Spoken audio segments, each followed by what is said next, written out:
when you got into this business, what is something about movie making or Hollywood that you thought was going to be really amazing and magical, but it ended up actually being the complete opposite of that? Ooh, Wow. good question.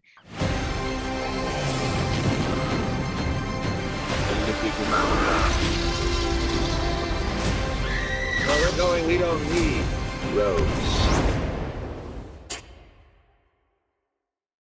Guys, good to see you both again. I fucking love this movie. So seriously, thank you for taking the time. I appreciate you. Yes, Thank of course, you. likewise. Yeah, I'm going to jump into this. We all grow up thinking that meeting a unicorn would be this really amazing, magical experience. And this movie proves a little differently. I'm sort of curious for both of you guys, when you got into this business, what is something about movie making or Hollywood that you thought was going to be really amazing and magical, but it ended up actually being the complete opposite of that? Ooh, Wow. good question.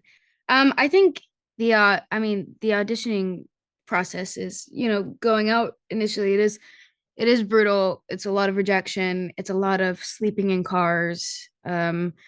It's that staying strong throughout that. And also I started when I was so young that I was balancing school. I didn't really have much time for a personal life, but the excitement that I got from filmmaking and the idea of a community coming together to bring this vision to life kind of was what kept me going. But I'm honestly surprised that I did.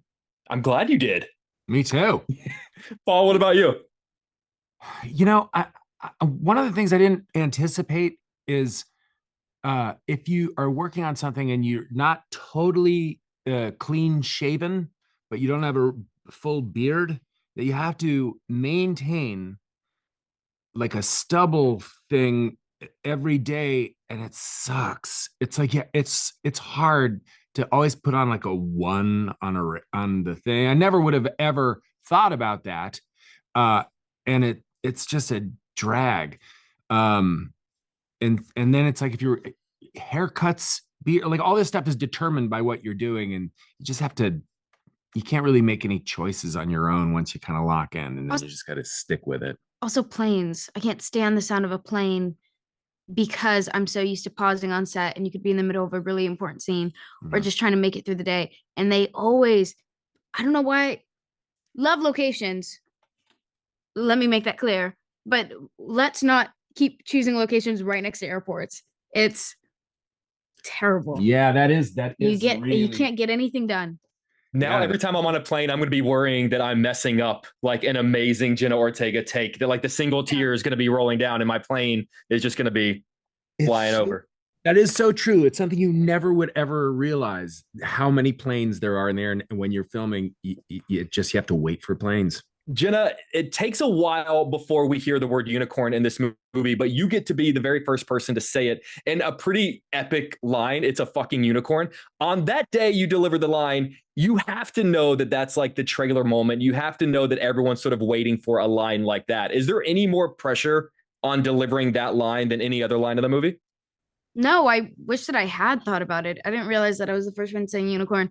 And I don't really think in the way of when I'm shooting a film, when I'm on set, I'm thinking of the edit, and I don't necessarily want to assume because of the director, but you have a pretty good idea doing it for 12, 13 years, so kind of what they want and what they're looking for. But I don't really think about the promotional aspect of jobs. So I'm always surprised with what they end up putting in the trailer. And I was just hoping that they didn't give anything away, and instead they just put a cool Beach Boy song behind it and added that line, which was interesting. That line it delivers so well whenever you see it in the final film. I feel like the like seeing a unicorn has become a metaphor for people. It means you get to see this amazing thing you never thought you'd ever get to see. And both of you have been on some sets for really amazing moments, whether it's Marvel characters or Ghostbusters or Ghostface and Beetlejuice. I'm sort of curious, in your life, what's been the most like, oh my God, I'm looking at a unicorn moment in your career where you just could not believe the thing that you were seeing in front of you? I've had so many of those. Yeah, I know one of yours. Oh, really? Meeting Meryl Streep, Yeah. meeting and working with her. She Yeah, is a and actually doing unicorn. a whole musical number, singing, Yeah. recording a song with her, and doing and filming an entire musical number, like a Broadway thing, with Meryl Yeah. Streep.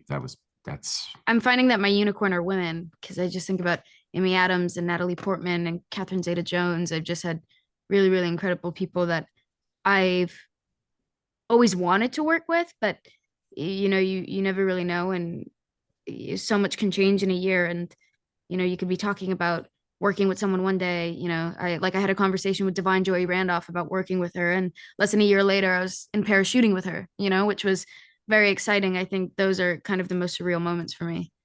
Paul's an honorary member, I would say. I love it. Guys, I could talk with you all day. They're pulling me out here. Thank you for always making amazing work, which makes my job easier. And I promise to try to keep my planes as quiet as possible. And Paul, I think your stubble looks fantastic, my friend. It's back at you. Well, I have to keep it like this. I got to stay in character. No, yeah. It suits you. I appreciate you guys. Have a great day. Thank you so much. See you later.